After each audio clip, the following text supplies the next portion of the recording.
With the COVID crisis going on, it is very important to take responsibility for our own health. So here to talk to us about that today is Kitty Martone, the Healthy Gut Girl. She is a functional health practitioner, and she is going to educate us on how we can take responsibility during this time of unprecedented stress and make ourselves healthier. Yes. Kitty, thanks for being here. Thanks for having me. So, okay, in relation to COVID, to just like dive off the deep end, and we can get like kind of more broad after that. Okay. Overarching, what is like sort of some of the best things you've seen that people actually can do naturally to like either help heal it or guard against it that aren't the pharmaceutical route? Right, that's a great question. It's broad as well because there are so many things that make us vulnerable to any illness. And usually at the top of that list, and you said it, was stress. So mitigating our stress levels and finding ways to kind of, because when people say, oh, you know, reduce your stress, who's going to reduce their stress? It's really hard to reduce your stress. Yes. So more like control, like mitigate your reaction to it. So I think a lot of times, I know that the whole breathwork thing and Wim Hof and all this stuff is kind of like a fad right now, but it's so good to learn some form of breath work because there's all of this research that shows that in like 5 minutes of box breathing, you know what box breathing is? So box breathing is just that format of cadence of like 4 breaths in, 4 breaths out, hold, 4 breaths out, like in a box. And you, just 5 minutes of that takes you out of the sympathetic nervous system and into the parasympathetic, which is the rest and digest, calm, your immune system's boosted.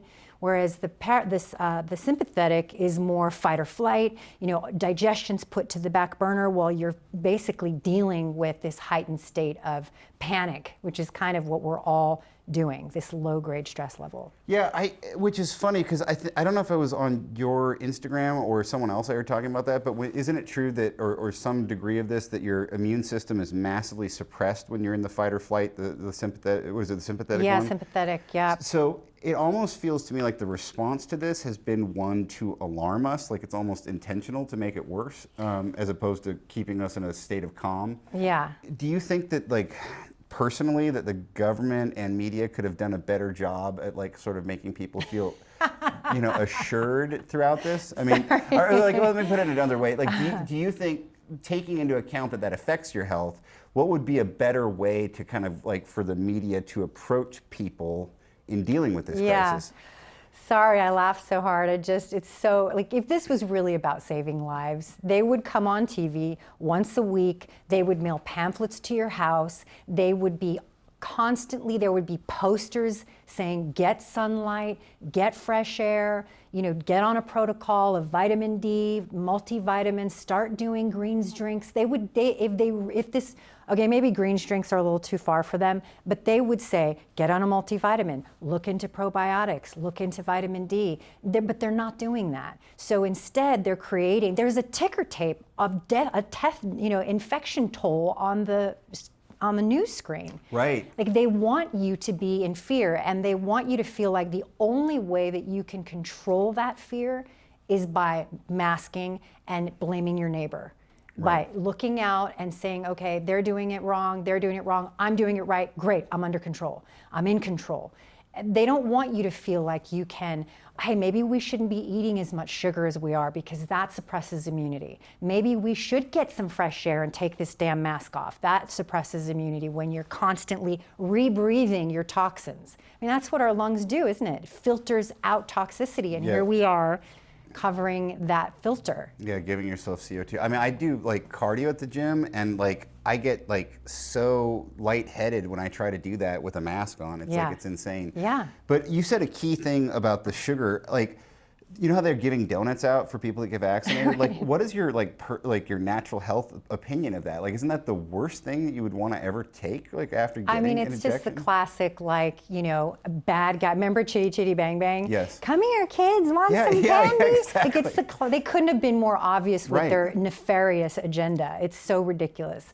So yeah, it also is sad. It says something about America, doesn't it? Yeah. I don't know if any other country did that, but it says something about what our minds are on. We're on like free stuff and sweet stuff, and it's like they set us up for this. I mean, I hate to feel like it was that much of an agenda, but it's just playing out so nicely for them. You know? I mean, the thing that frustrates me is the further back I pull, like the more it all seems to fit into this gigantic conspiracy picture. And I try not to go there, but it's like from the creation of the smartphone to everything. So since we're on that topic and we can speak freely, when did you first start getting the hint that this was not about like saving people's lives, but kind of about a bigger agenda? What was like the first thing that keyed you in? Well, you know, I have to set this up because my husband and I, he's a chiropractor. He's an amazing chiropractor that works on this very holistic level. He doesn't just crack you up and send you on your way. He's always been about the whole entire body. And his demographic is a lot of pregnant women, infants, and children who are vaccine injured and autistic children. And that when I started working with him, I realized that there was such a thing as vaccine injury, and that these children, these families don't have a voice because no one wants to believe that there's such a thing. And they were actually on trusts from these big pharma companies that were paying them off. Like basically they give them a trust, and these kids were getting care for their entire lives just to shut them up basically. So when I learned that that was happening, I always felt like maybe vaccines had some kind of crazy agenda about them. And I never really trusted them. I grew up in a military family. I was the baby, and I was born very, very ill. And every time I would get vaccinated when we would travel, I would always get ill from the vaccine. And you even as a child, my mom would say every time she gets her shots, she gets sick, you know, and it would just suppress my immunity more and more and put me on antibiotics more and more. I'd get ear, nose, and throat and gut stuff, and that set up my entire life. And so I always had this thing about it. But then when I heard about the first person that got sick in China or died, and then it started to kind of make its way over here, I right away, I was like, I remember we were driving up north on a trip, and I said, we had a friend of ours with us, and it was 3 of us, and I said, in a year, they're going to make us all get vaccinated. There won't be interstate travel. We'll have to be vaxxed to get on a plane. And that was March of 2020. So it was instant for me. But I never trust anything the government's schlepping. You know what I mean? Did you just kind of like put it all together at once, sort of like kind of have like a little moment of clarity? I think I did. I mean, it's almost like I was waiting for it. My whole life, my whole adult life, I was like, you know, I just didn't trust anything. Go back to JFK, go back to Vietnam and the false flags. All these things all added up to me eventually saying, here we go. Here comes the New World Order. Yeah, ever since 9/11 happened, I always knew that like the other shoe was going to drop, or however that term goes. Like I knew, and I was always trying to figure out like when's it going to be, and I got into the Mayan calendar because of that. And so it sounds like you had a similar thing where you heard him talk about it, you knew it was coming down the pike, and it just, this is it. Did you think this was going to like be the route that they came though, or do you like? Did this surprise you, this route? No, but you know, interesting, you brought up 9/11. When 9/11 first happened, I didn't think it was, I thought it was real. Oh, you did? Okay. Yeah, right when it happened, I really thought, I didn't suspect anything. And then the weeks to follow, that's when I started to, you know, watch like Loose Change and those different shows that came out showing all of that.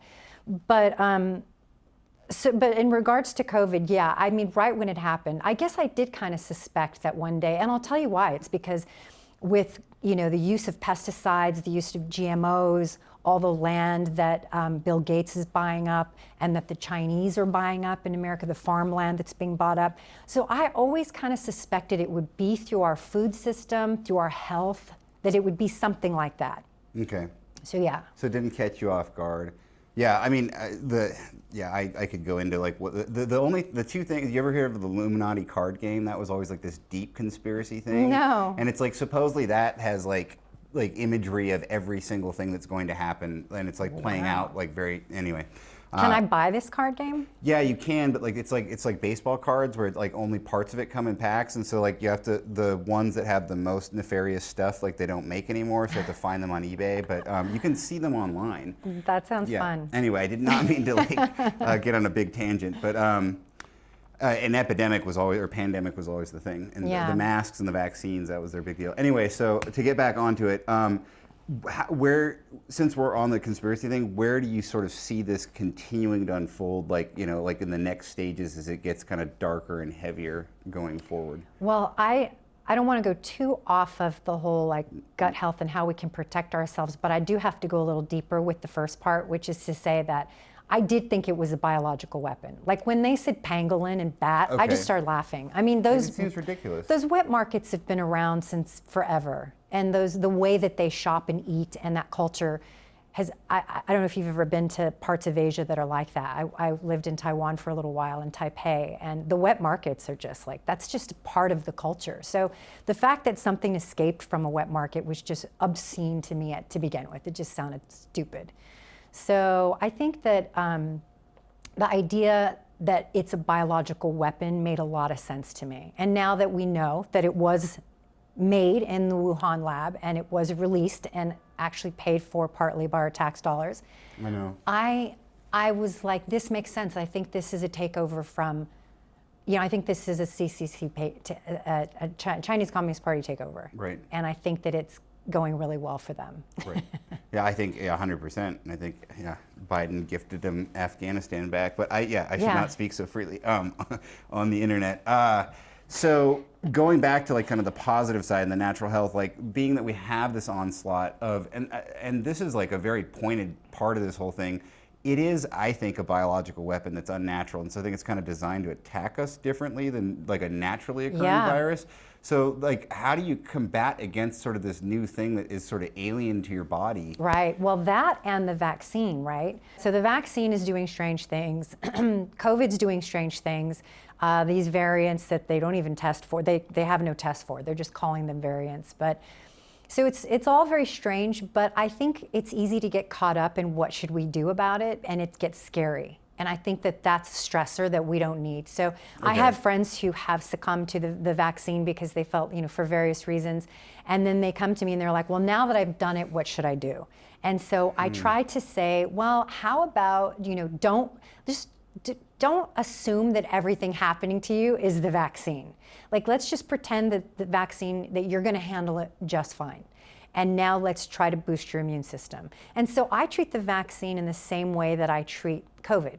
So basically, you know, get on that, like that whole protocol that's with the ivermectin, which is the quercetin, the vitamin C, the D, and the zinc, to start that protocol, and not necessarily the ivermectin, but and then detoxification. Like a big part of getting sick and getting better is being able to detoxify your detox organs. So the liver, the colon, the lungs, the skin, the kidneys. So so I teach people how to like upregulate and support detoxification in the body. And so I love saunas, infrared, dry saunas, definitely things like lemon water, like drinking a quart of tepid, you know, room temperature water with the juice of a whole lemon in it, like for 10 days straight. And you know, you have your day as you would, don't do anything different, just drink that water in the morning. And that's going to upregulate phase 1 detox at the liver, which is the first step in getting better and beating anything. And so, you know, stuff like that. Also, there's things like supporting healthy digestion. That's my big thing, being a healthy gut girl. Make sure that what you're eating, you're breaking down fully. You're digesting it, if that means taking a digestive enzyme.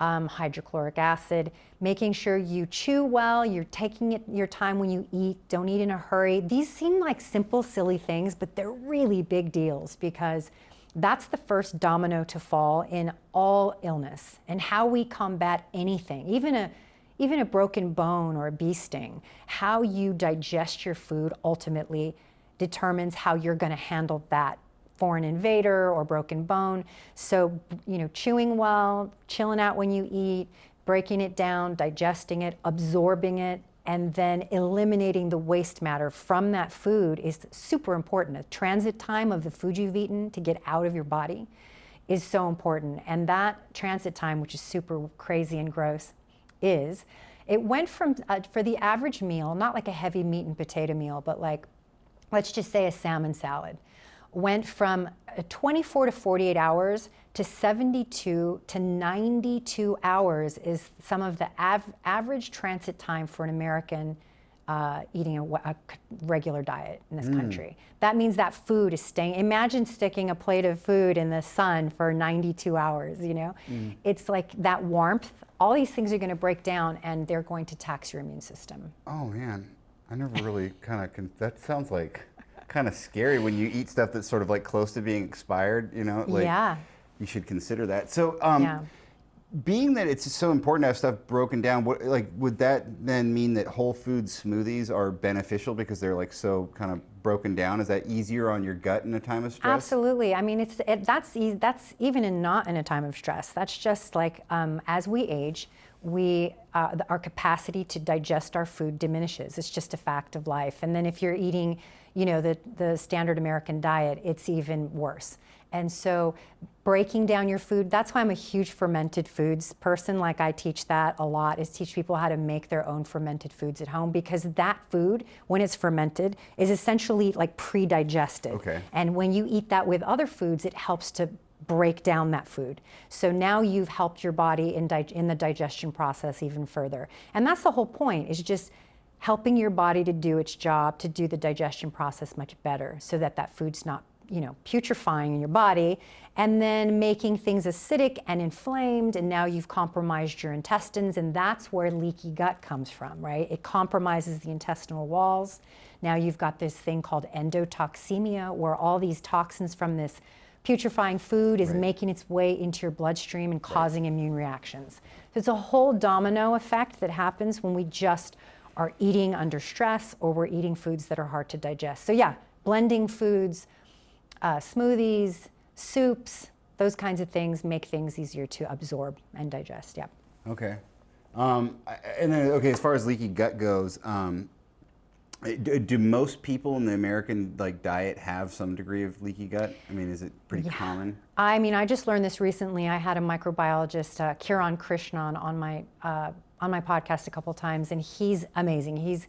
He basically said that if you have any level of non-communicable disease, so diabetes, heart disease, high blood pressure, cholesterol, high cholesterol, if you have food allergies, food sensitivities, if you have migraines, insomnia, basically you have leaky gut. It's really pervasive in the American diet, and yeah, that's why it's so much harder to deal with things like gluten these days, is because our bodies weren't like that before. Now they're more delicate and they're more susceptible to things like leaky gut. And so, is gluten intolerance, as we've been told, is that really generally people are gluten intolerant, or is it actually just the additives that have been put in the grains and whatnot? Yeah, both.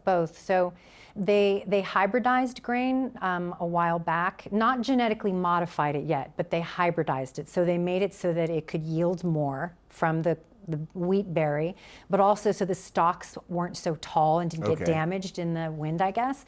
So they're shorter and they yield more, and that made the gluten protein, much larger and harder to digest, especially for people who, like myself, who used to have major gut issues. I couldn't digest it as easy as, say, my husband could, who's got a stomach of steel, you know? So it's different for everyone. But that, and then glyphosate is a huge, this is where I'm like, I think this was totally intentional. Glyphosate is a pesticide that's most commonly used when they spray our food. And it's categorized by the FDA as an antibiotic. Interesting. And so when we consume these foods, it's like essentially we're having antibiotics in our food to some degree, which compromises, of course, our microbiomes, which are all the beneficial organisms that live in our gut. That's our immune system. That's 85 or 90% of our immune system is our gut. And that is compromised when we take antibiotics. And so taking antibiotics, for something that you might have for an infection, and then eating them now is a full-on assault on our microbiomes. So it's making us more sensitive to foods and more difficult for people to digest things. And children, I mean, allergies are just an epidemic. I mean, you want to talk about a real epidemic. Children with food allergies, and now adults, because you get on an airplane now, you never used to hear this. They can't serve peanuts because someone in the cabin has a peanut allergy. Yeah. And so we're giving out pretzels today. So whatever, this is a real thing now. And it's how many children, do you remember in school how many kids had peanut allergies or? No. None. And now it's a thing. You have to be careful about taking peanuts to school because kids have anaphylactic shock. This has to do with our microbiome's inability to protect itself. So what happens? It's like the bacteria that your body would have to combat in peanuts when you get allergic to it. Is it like what is it that even makes your body go into anaphylactic shock when you? Yeah. Or what is a person lacking that is causing this to happen? That used to be there that's been taken away. Right. Well, peanuts are on the top 5 list of mycotoxic foods. Right. So they naturally have loads of mold toxicity in them. In peanuts, it's called aflatoxin, and it's natural. It's meant to be there. It's like there naturally. And corn has it. The plant's way of preventing animals from eating it? That's a good question, because corn isn't really a natural, it's man-made. Corn has been, there are wild forms of corn, but we hybridize that as well to make it a crop. So maybe it's the way it is. That's a good question. I don't know, but it's really common, and it's also in corn, and it's in coffee, and so these things, I think our bodies naturally have a way to chelate and to take care of and to sequester. But now that we're so exposed and we have the death of some of our beneficial guys in our microbiome because of glyphosate and antibiotic overusage, it makes it hard for us to deal with these foreign invaders. And so children, and then again, the leaky gut syndrome, where these toxins are not sequestered into the intestine, they're making their way into the bloodstream. And then people are having reactions to that. And that's why it's so common now. I think it's just compromised digestion. Okay. So I kind of don't want people to know this, but I'll just be honest because, on the show, I've been on antibiotics personally for like 14, 15 years because I've had like a prostate thing. And it turned out I had like a cyst that I was born with in there. They removed that, but then that caused scar tissue, which caused an even bigger problem. I'll eventually not need the antibiotics after about a month when I get like my second surgery. But a person like me that's been on just like a lot of antibiotics, what can you do? Like, because I bet I don't even have like natural bacteria at this point. I used to try to take probiotics, but I kind of gave up. Yeah. What when I finally get off them, what would a person who's just been annihilated like that in their gut do? Can you even build back at all comparably to where you were? Or? I mean, look, you're sitting here. If you didn't have a decent enough balance of beneficial microbes, you wouldn't be alive. So something is happening. Your body is evolving to, survive. It's making me more powerful.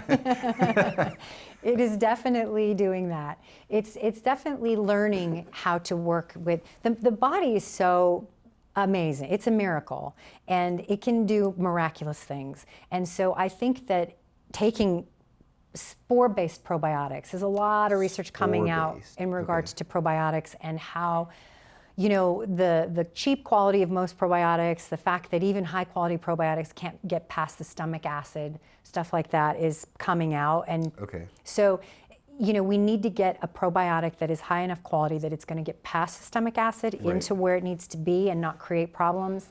Would be ideal to even do now, to take with the antibiotics.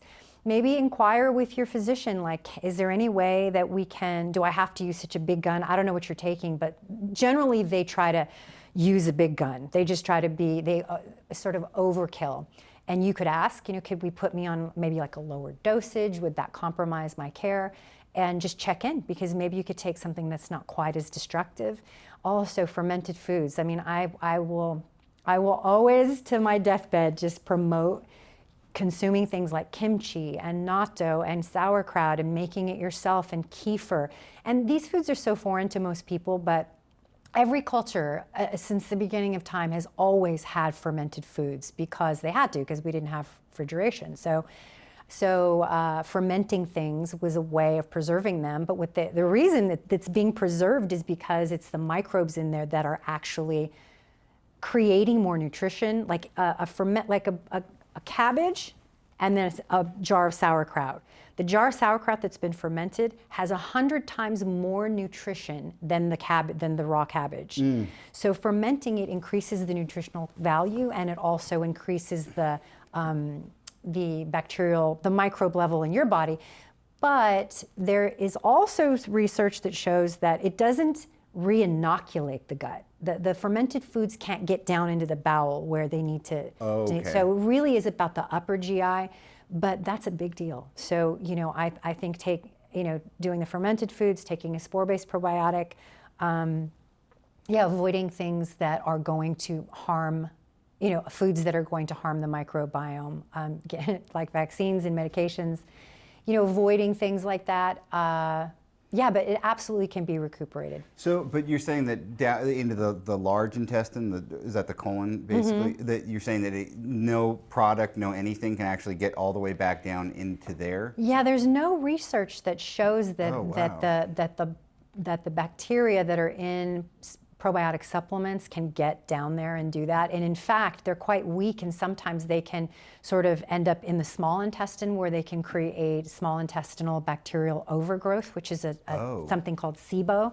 And a lot of people have this, and it's becoming a real problem. And there were, again, that microbiologist mentioned to me that they reckon it's because so many people are taking probiotics. And they are trying to do a good thing when in reality, they could potentially be creating this SIBO problem. By having too much. By having too much. Is this where then that whole the idea of a fecal a transplant comes in? Is that why they do it? Yeah, that's one of the reasons. Fecal microbiota transplants, and these are great for ulcerative colitis and C. diff. These are different types. C. diff is a bacteria that can destroy someone's life, that creates IBS that is just unmanageable and can be really bad. And these transplants are incredible. They've really helped. The problem is that it's kind of a wild card. The FDA hasn't approved it yet. Not that that really matters anymore, what they say or think, but they have not. And it can be, we don't know. We don't know what's going to happen with people. So I think when people are in dire straits, it's worth giving a try and going to see doctors that do that. But my husband came up with this glorious idea that was amazing. Because we didn't want to do that, and he was suffering from eczema and different things that I could never, we were able to really help him with his gut when I started doing my work, but he was not really able to get rid of this ongoing eczema that he was having. And so when I was researching and interviewing people for these transplants, implants really, fecal microbiota transplants, right? He said, what about implants? What about implanting beneficial bacteria straight into the colon? Exactly, or like an enema, where you just put that bacteria straight. And this isn't really new, but the way that we did it was really cool, where we just made this 2-ounce slurry with some beneficial yeast. It's things that I know that the large intestine needs.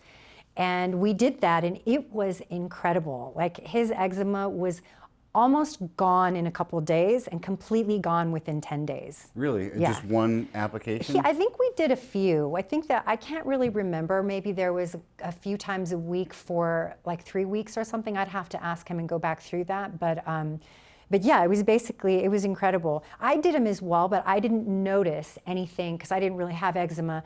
But I didn't really notice a benefit for myself. But it could be because that wasn't a bacteria or a yeast that I was in need of. There's so many. There's trillions. There's more bacteria and microbes than there are human cells in the body. Wow. And without them, no metabolic function is made in the body without first a microbe deciding that it happens. Really? It is. You want to talk about disclosure? It's in the gut. That's where the aliens are. They're all inside of us making up. It's so miraculous what they do. and what they're in charge of. And so, yeah, the FMT, it's called fecal microbiota transplant, we turned into wheatgrass implants. We turned into probiotic implants.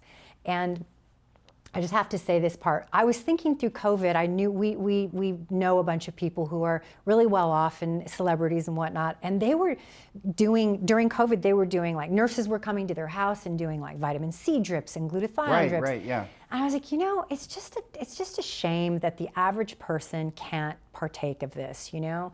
And so I thought, wait a minute, what about the implants? Like we could totally like encourage our clients to do vitamin C implants and different types of implants going through all this that can help boost immunity.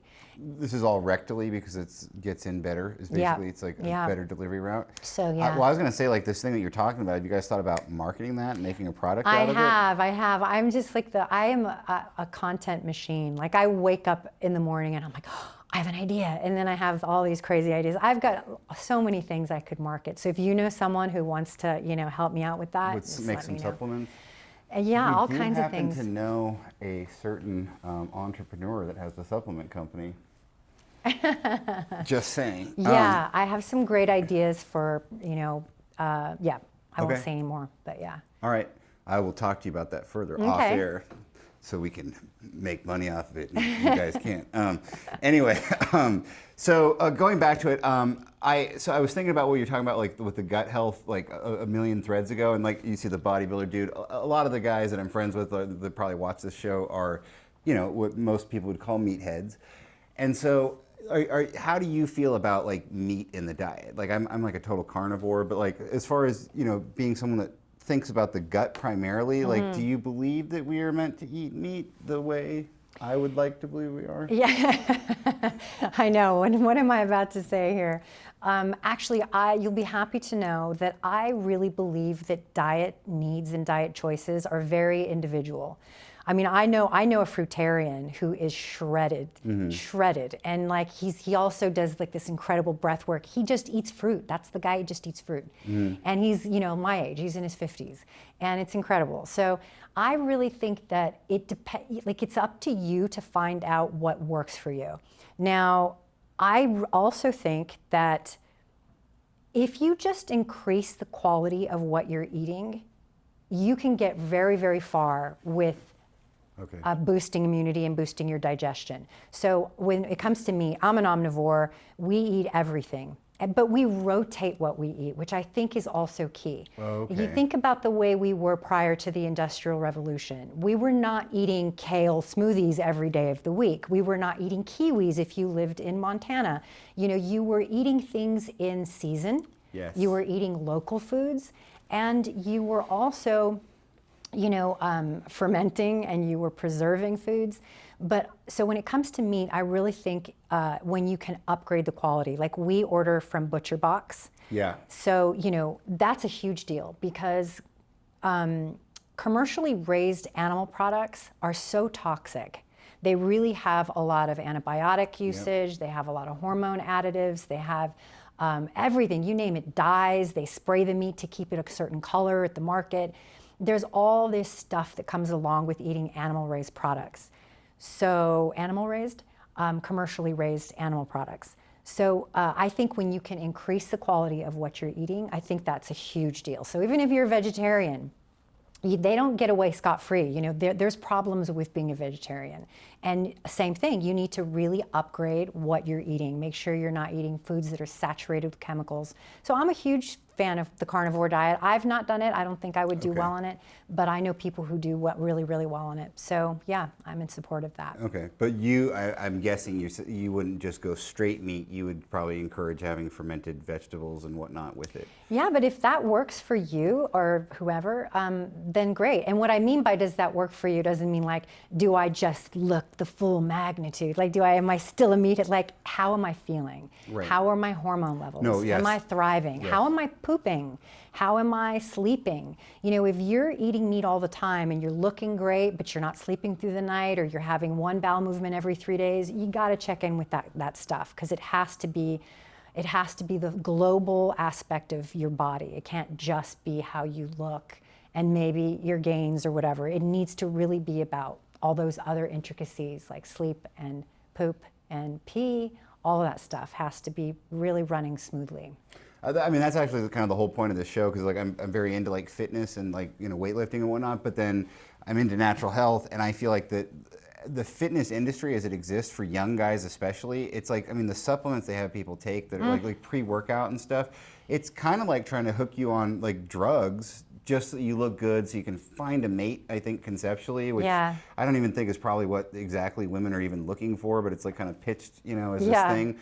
And I think it encourages like a really unhealthy lifestyle that then it doesn't, sorry, I don't mean to go on a rant, but like it doesn't help me to be buff now and then I can't pick my grandkids up and play with them when I'm 80. You know what I mean? And I feel like that long-term kind of health is just lacking. And so I think that what you're really talking to is eating for how it makes you feel rather than how it makes you look or how it tastes. I mean, you can do both, but I do think there's like this 80-20 rule which exists. It's pervasive throughout the universe, basically, is like in our microbiomes, for example, 80% of the microbes that are in us and on us are beneficial.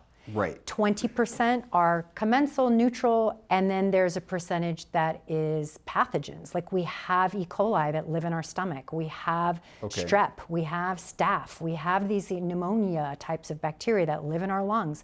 And they're there for a reason, and they are super important, but it's when they get out of balance that they become an infection.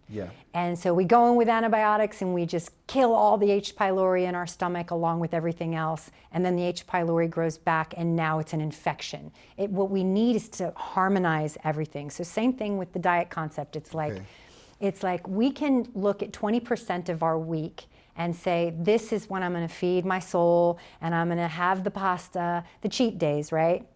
And then we take 80% of that week and we say, this food is not just function, but it's nourishment, it's medicinal. Like I'm looking at this smoothie, even though it's gross or even though it's not my favorite meal or it's boring, I'm looking at it as like it's nourishing my body.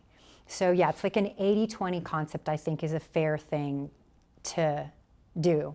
Dude, that idea just feels like a light bulb in my brain. It seems so simple, like just think of food as medicine. I've never really kind of considered it that way, but when you do, I mean, how much better could you make yourself feel? I mean, tell me about some transformations you maybe had, like by changing the diet of clients. Like, have you seen big transformations? Oh yeah, I mean, my husband and I always say, people come to us when they're at the end of their rope, especially me. They come to me when they have nowhere else to go. So I see very, very, very sick people. And just miraculous, just wonderful changes. You know, people that, you know, have had like disfiguring psoriasis that can't even leave the house. People that have just, you know, IBS that can't leave the home because they have explosive diarrhea and can't even work. Things like that, where they're just all of a sudden they're like, I'm normal now. I have a normal life. And was it just they were eating something that was bad for them that they didn't even put two and two together? It's a whole process. It's that digestion process. Like that's where I begin with everyone. What are you eating? How are you chewing it? How are you breaking it down? Are you absorbing it and are you eliminating it? It's very basic, really, but it's just like, it's a boring process because it's not some big cleanse, you know, it's not some big, so you're having to deal with these consistent, it's like climbing Mount Everest, you know, you don't want to look at getting up at the top. You want to just take a section at a time, and that can be very tedious. But that's where the gold is, you know, that's where the homework is. That's where you see the gains, is you see it when people are very consistent with what they do daily. You know, my story in itself, I was just thinking about that this morning, actually. I used to, just if I got a scratch, I remember scratching my arm once on a tile. I was doing something with my roof, and I scratched myself coming down on one of the eaves, and just a scratch, but it was a good scratch. It kind of bled a little bit, completely infected, had to go on it, got cellulitis. Same thing, went surfing, had like a little mosquito bite, I thought, picked at it, turned into folliculitis or cellulitis, had to get was put in the hospital. They had to admit me, and I was there for 2 days until an infectious disease doctor could come and take a look. Like, I had no immunity. I would get a head cold, it would turn into pneumonia. Like, it was just the way I lived my life since I was really, really young. And I just knew if I got stung by a bee, I wasn't the person that just, oh, I'm stung by a bee. I had to get, swelled up. And so this was something that changed dramatically for me. I just I don't have that now. If I have anything happens to me, I don't get, it just is, I'm a normal person now. And so those things matter. And some people who maybe don't have dramatic health concerns, but maybe they just have never slept 8 hours in their life, or never had a bowel movement more than twice a week, or whatever, things that you think might be insignificant or small, that are affecting your health and start really making a difference when you start to get up in age and you're like, oh my gosh, I've never had a normal poo, and all of a sudden it's really, really impacting how you live. Okay, and how do you feel about supplementation then? Do you feel like we can get most of what we need from food, or do you encourage certain types of supplementation? I used to think that. You could, and I think there was a time when you could, but now I think that it's important, because I think our food, the quality of our food, the way things are grown, there's such a supply and demand. They don't have time to rotate crops and stuff like that. So they put all these NPK fertilizers in, and they try to boost things. They put, artificial things into the food to fortify it. And so our food is just a shadow of what it was, So I think supplementation is really important. So I want to ask, because I know the two burning questions people are going to have is, one, if I haven't got the vaccine, what can I do to sort of stave off all, COVID and all these variants? You kind of touched on it with a protocol. Two is going to be the people that did get vaccinated and now freaking out, what can I do now? Yeah, when COVID happened, my husband and I, he sees 16, 17 people, sometimes more a day. And, we knew people that had COVID, but we didn't really know too many people who really suffered. And, some, but not many. And now I'm getting phone calls and messages every day from people about the vaccine. My health has gone downhill. I got the first shot. I don't want to get the next one. Just crazy stuff. And it's really, it's scary. But I think, like I said before, I think it's the same. I would treat it like any illness. Just look at it from the perspective of, the more I can support my detox organs and my digestion, the safer I'm going to be. Okay. And I think, again, with sauna, you can go onto Amazon, maybe not Amazon, but you can get these infrared lights and near infrared light, and you can make a DIY sauna in your closet, or make a teepee in one of your rooms, and you can start to utilize that infrared sauna. The benefits, it's incredible for all-cause mortality. It brings down the rates of all-cause mortality in men something like 40 or 60%. It's nuts, the benefits of sauna. So what, of all the different types of sweating it out therapies out there, what's your favorite, best bang for your buck, if you could do any of them? Well, I'll say sauna, but I know that can be a luxury. We literally, I would beg, borrow, and steal if I were anybody to get a sauna, because they're that good. Better than, say, steam room? Steam is not as effective because most steam rooms are using tap water to put into to make the steam. So now you're dealing with the fluoride and everything that's in the water. It's the dry sauna that has the research behind it. Not even the infrared. It's the dry sauna that has that research. So that far infrared stuff you think is kind of... No, I think that's what we have. I think it's excellent. They just haven't done the same amount of research. And it's not as hot as a dry sauna, so it heats the body in a different way, so it's just slightly different. But I get the best sweat on from that, Now they have these infrared sleeping bags you can get that are much cheaper than the little, actual saunas. So that, I think, is probably it. For sweat therapy. Okay, nice. And that's the best way to detox, kind of all the different ways that you've come across? I think so. I've been a guide for many people with a lot of liver flushes and colon cleanses and kidney detoxes. So I am in support of those things. I think colon hydrotherapy is incredible if people have access to that. Absolutely. There's a lot of those in LA. What do you think about the coffee, colonics? Coffee enemas. Yeah, is that better than a regular one? They're very different, so I'm a huge proponent. So the coffee, it does a different thing from a colon hydrotherapy. Colon hydrotherapy is basically water, goes up into the large intestine, maybe it gets up into the sigmoid, I think, which is, or into the transverse colon. So it's like a horseshoe, and it gets up into the top bit. And then it flushes out the colon, gets out impacted fecal matter and mucus and all kinds of stuff. And it's great. But the coffee, there's a palmitic acid in the coffee that gets into I believe it's the hemorrhoidal vein in the rectum, and that goes up into the liver and starts this biochemical process. Okay, sorry. It starts this biochemical process of production of glutathione, which is like the trash truck of the body, right? It's really one of the best antioxidants in the whole body. It's a master antioxidant. So there is no FDA research behind this. However, I myself have plenty of clients in my own experiences where it is tremendous what it does for the body. Someone asked me this this morning. They were asking about how do you know it works? And there is a lot of TMI stuff that I won't talk about here about the different types of purges you get when you have a release of a coffee enema, when you have a bile purge versus just clearing out the colon. Okay. So the bile purge is what you're working for when you do a coffee enema.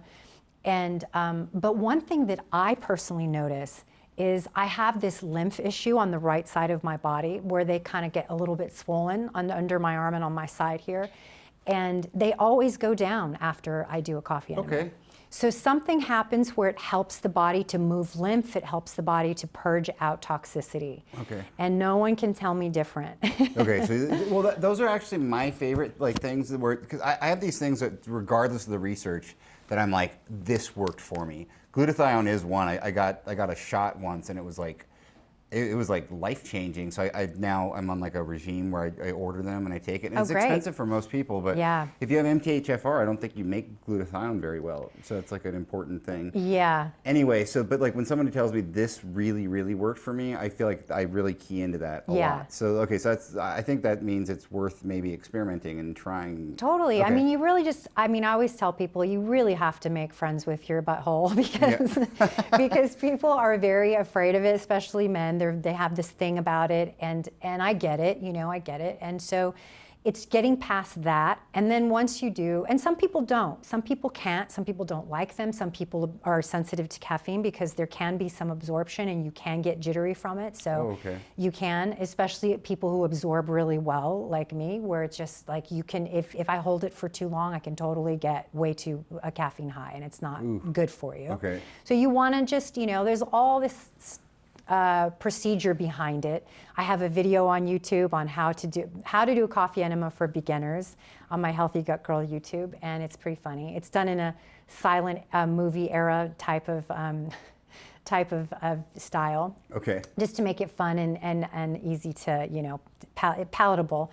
But it's definitely something I highly recommend. People who end up doing them and getting past that first phase, they love them. In fact, I'm like, be careful, don't do too many, because it's just this incredible release. It's a purge, especially if you're not someone who has, good bowel movements. It just helps you in so many ways. So interesting. Okay. Yeah.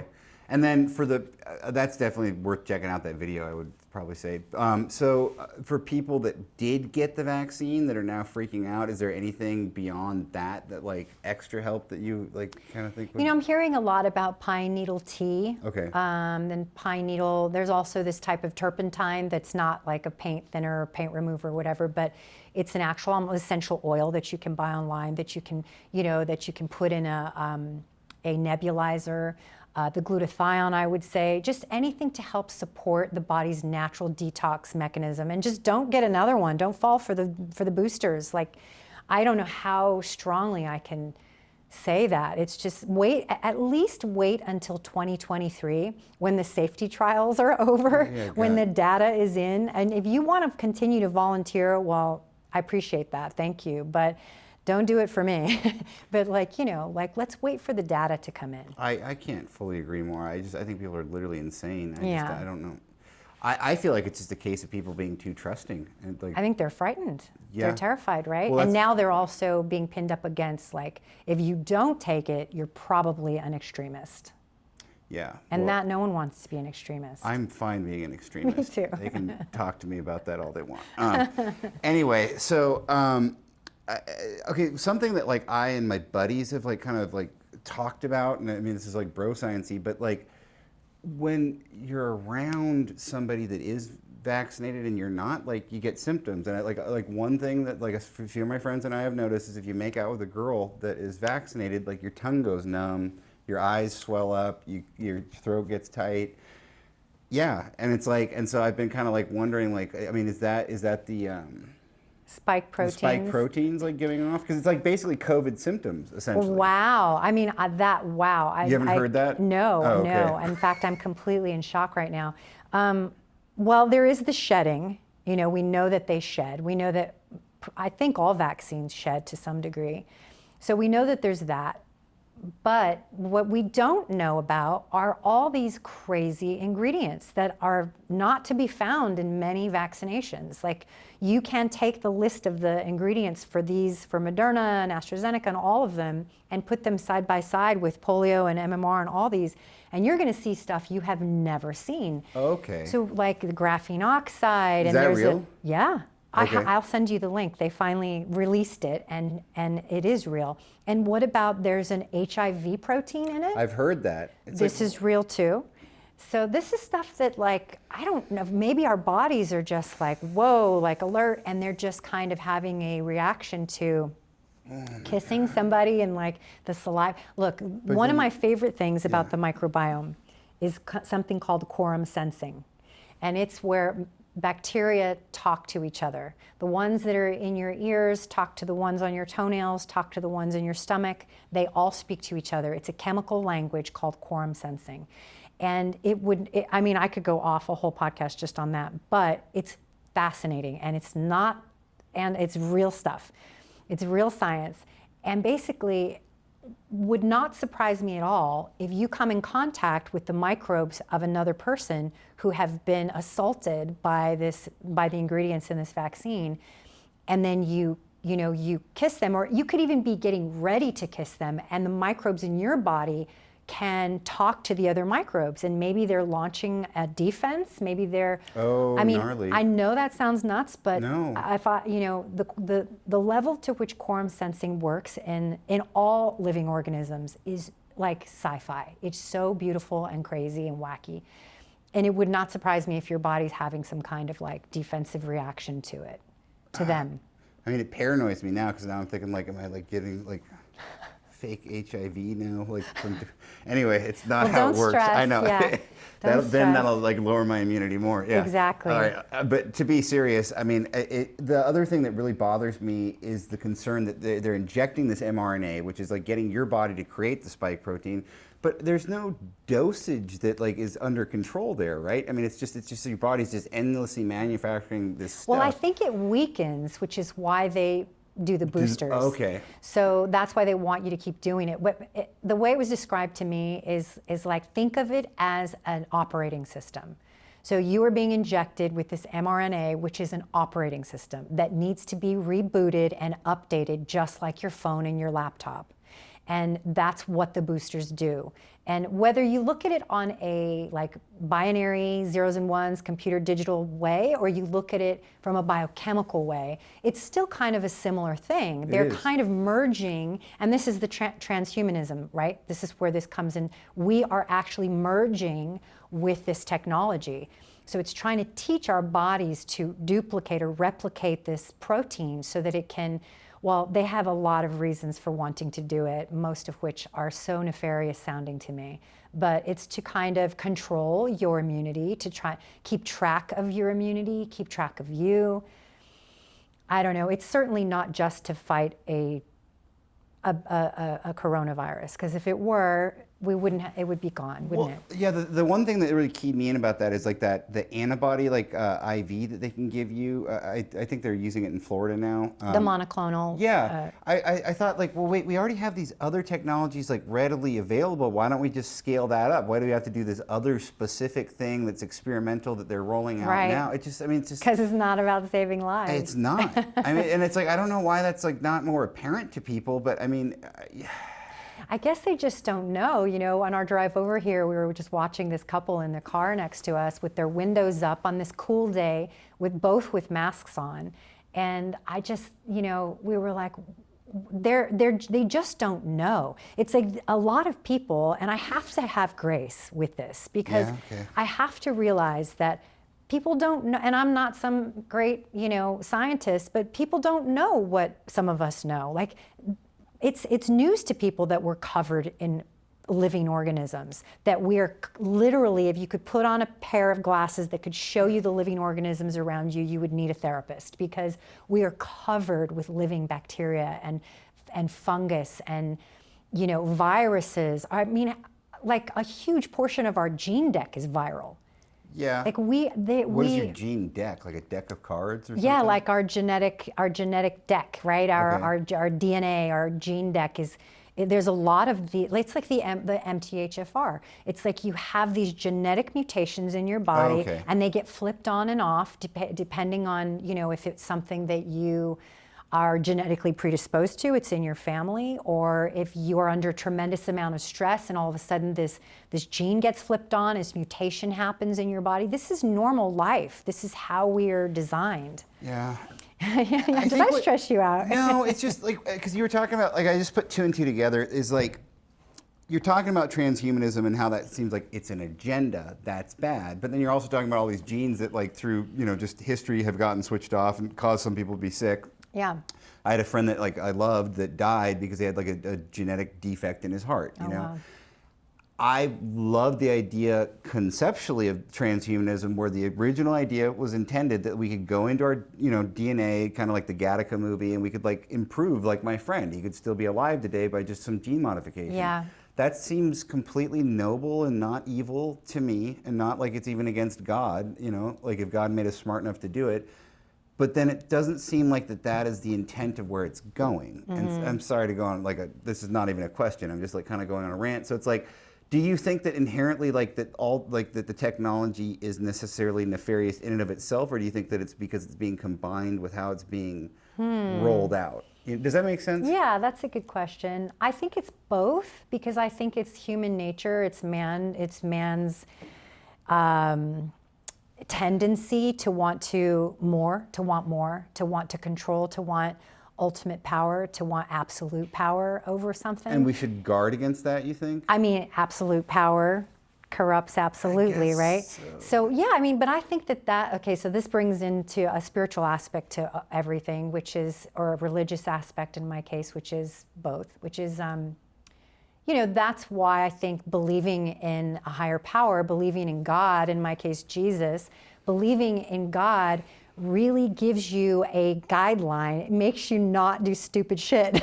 I agree, and I wrestle with this as a Christian. You know what I mean? It's like as a Christian, should I be okay with my friend dying, and maybe that was like part of God's plan, or should I go like, no, but God made us smart, so we can do something. Well, you can. I mean, I think there's a point. Like, if you were the doctor or the scientist who was studying that particular heart condition, you would keep going until you, with a conscience and with guidance, and you would reach a point where you're like, maybe we shouldn't be taking the heart of a pig and putting it, maybe, I mean, I'm just giving an example. Like, I understand what you're saying. For every scenario, I'm sure it's a different situation.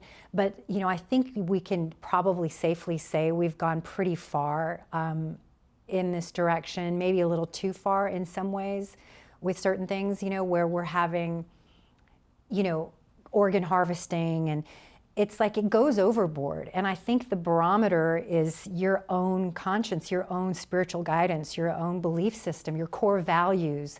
Now, that's as far as I can speak on it, because I've never been a scientist who's going to try to save the lives of people by, you know what I mean? So I can't say how far I would go with that. But that's a great question, and I'm sure it's always going to be around that question, and it's been toiled with forever. How far is too far? And when are we acting like God?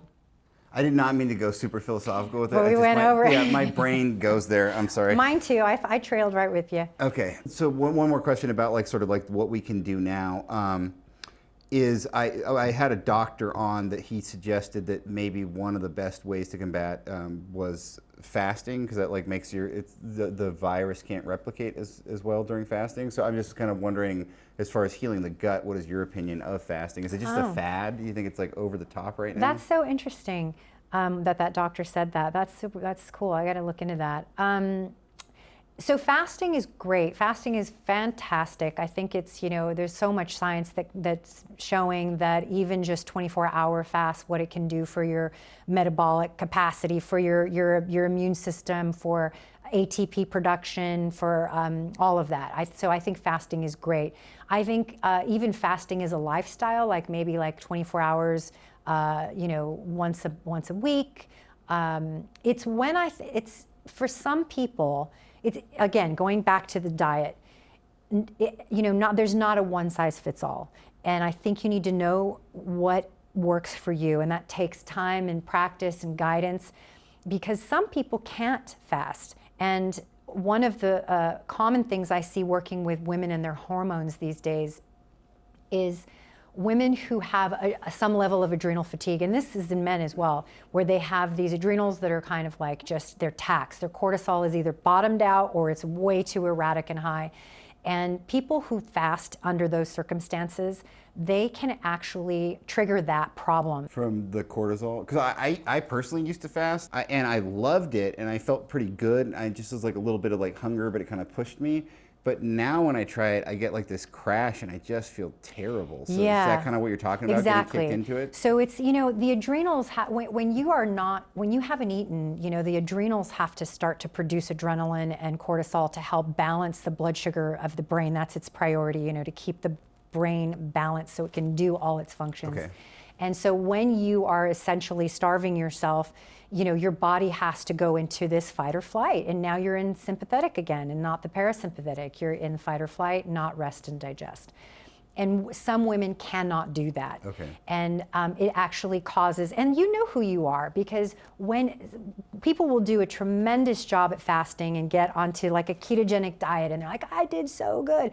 And then all of a sudden they have this crazy crash after a few months or even a few weeks, like you mentioned, where they're just exhausted and all kinds of stuff can start going wrong. And it almost always begins with hormonal stuff. Okay. And so you have to be careful with that. And so some people, and this just could be, you have to fix your metabolic system, you have to fix yourself to fast.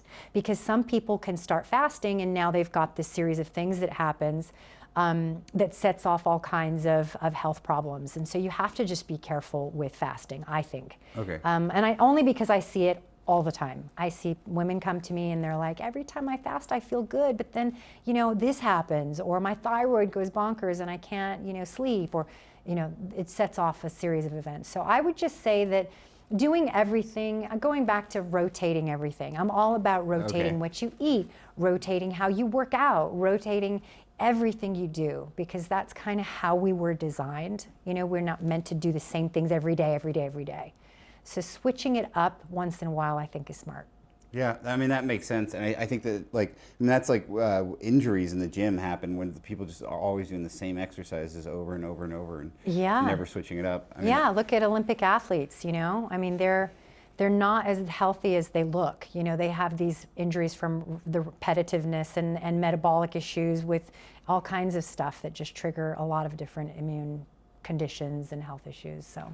Man, you've given a lot of good insights today. The key ones, I mean, are eat as a medicine, and then also the rotational method of pretty much everything. Yeah. It seems like just so important.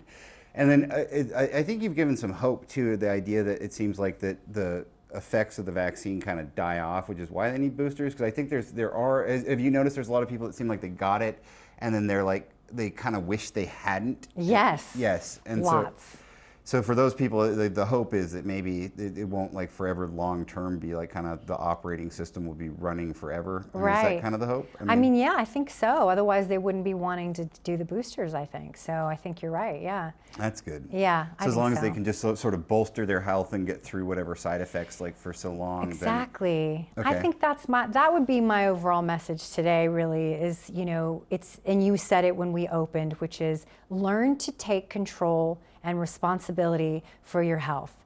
Stop relying on the white coat, stop relying on the medicines, stop relying on the one fix, the one pill, one fix thing, and start to investigate. You don't have to take it on, you don't have to become, a doctor. Just start start with your diet, upgrade the quality of food, do these little things that can start to reclaim your body autonomy. Because right now, most people are dependent and reliant on hospitals and health insurance. They're just waiting for that other shoe to drop. They're waiting for that bad news from the doctor. Yeah. And that's not how it's supposed to be. It's okay for us to surrender to ourselves, to taking care of ourselves, and not feel like we're going to end up in the hospital eventually, so we might as well just, erase that, delete that.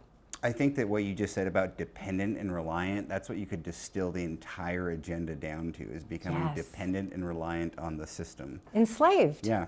Enslaved. But it's in this, it's like these invisible handcuffs you can't see kind of a way. Yeah. On that super positive note, we can end there. How do people follow you and get in contact with you? On Instagram, it's Healthy Gut Girl. Healthy Gut Girl _ because there's an imposter out there. Healthy Gut Girl is an imposter. Do not listen to her evil imposter. No, Healthy Gut Girl _ and I'm Healthy Gut Girl. On Twitter, I got disappeared on January 6th with my president. Really? Yes, I did. So, but I started a new Twitter, so Healthy Gut Girl, and then my podcast is Stuff Your Doctor Should Know. And then for your listeners, I have a gift, which is, thank you. If you go to healthygutgirl.com/gift, there's some stuff there for you to get started on your journey. Fantastic. That's so nice. Can I ask what your evil crime was that you did on Twitter that got you banned? What did you say? I posted a picture of my friend who was there, who had 2 extra tickets, and we were going to go. And my husband's like, "You're not going." So I didn't, and I'm glad I didn't. He's always the wise one. And so he took a picture, my friend took a picture of all the people, not at the Capitol, but at the rally. And I posted it, and I said, "I'm so proud of my fellow Americans. This is what rising up," and I don't remember the words I said, but something very patriotic and beautiful, literally got disappeared. And I think I might have said hashtag Twitter is a sewer or something like that. Twitter is a cesspool, maybe. That was it. That was it. It was the same day that anyone who posted anything about the Capitol, they were gone. And I mean, I've never been very quiet. I've always been very vocal about all of this stuff. And so I'm sure it was just I was on their list as little old me. I'm sure, just because it was, I got shadow banned on Instagram. My husband couldn't even tag me. I've been shadow banned. I'm still being shadow banned, so follow me. Follow her. Well, thank you so much for being on. I feel like we learned a ton of stuff. So fun. Take responsibility for your health, and remember to always think for yourself. Take care.